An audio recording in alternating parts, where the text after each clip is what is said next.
Hi everyone! Before I delivered this speech, I want to ask you some questions. What do you think about education? Why do we need education in our life? Have you ever asked yourself about these questions? Imagine you had when you were feeling bored in the history class. Well, most of us spend significant years of life in education to make sure we have a better life in the future. But there are millions of people who don't even have access to the basic education. Education, which is considered as one of the fundamental human rights, is a luxury for millions of people like you and I. Those people also want a better future for themselves. But unfortunately, there are a lot of challenges that prevent a huge portions of our society to dwell the shadows of literacy. It is about 57 million children in this world don't have opportunity to go to school. And maybe a half of them, there are many factors that cannot go to school because of money, or maybe there are no some schools in that area. Ladies and gentlemen, do you agree that all of children need education? Yes, actually everyone agree about these questions. Everyone agree that education is very important. Education is helped children to understand and the real life for their future, to develop lifelong skills, build friendships and grow that potential. Talking about education, actually in the old era of our nationality, specifically Indonesia, used education only for nobility people and children that come from the rich family. Or maybe the other country used this education only for specific ethnic and race. Ladies and gentlemen, in this occasion, I am Dina Awdi Azzahra from English Education Study Program of Sriwijaya University would like to deliver a speech about education for all. What do you think about education for all? Do you think that nowadays all of children in this world get the same education? Education for All, or EFA, is a global movement led by UNESCO, United Nations Educational, Scientific, and Cultural Organization, aiming to meet the learning needs of all children, youth, and adults by 2015. Education for all means that every children in this world get the same education without distinguish the race, religion, gender, socio-economic, class, and nationality. Education is the treasure that everyone deserves, but not all receive. There are so many factors that full drop out states include poverty, gender disability, war, and conflict, as well as perceived low return on investment or education. First one is poverty. The problem is children in poverty are the most likely to drop out of school. While we might say, well, let's make education free. It is actually much more complicated than that.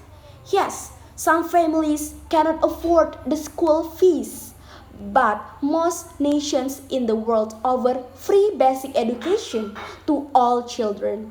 So, why are poor families still failing to send their kids school? Here are some reasons. The first one is, even when school is free, the cost of transport, uniforms, and educational equipment may be too much to bear. The second one, families in poverty often need their children to drop out of school to start earning an income for the family. The second one is child labor. The problem for this factor is there were 168 million children in work in 2012. That's unbelievable. It is tempting to say that families who allow their children to work instead of going to school are irresponsible and immoral. But it is important to remember that sometimes it is a matter of life and that for families. If the family wants to live, the children may have to contribute financially. Here are few reasons for children why they get labor. The first one, extreme poverty. The second one, families that don't value education. The third one is a sense that education won't get you anywhere in life. The third one is gender discrimination. The problem for this factor is family believes girls will not be able to get ahead, even if they were educated. Due to social discrimination, this can make families reluctant that education their daughters. Girls may be seen as naturally less intelligent as boys, meaning they should not be educated. Cultural and religious gender norms dictated that a girl should not be educated. The fourth one is child marriage. The problem is children marriage remains a serious problem around the world.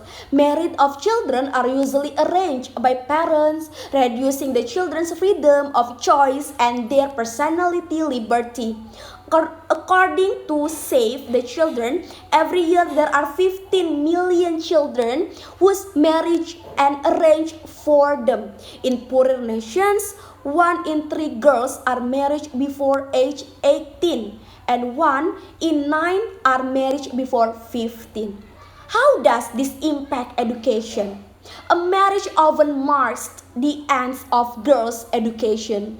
She will often be required to bear a child and tend to domestic chores for her new husbands.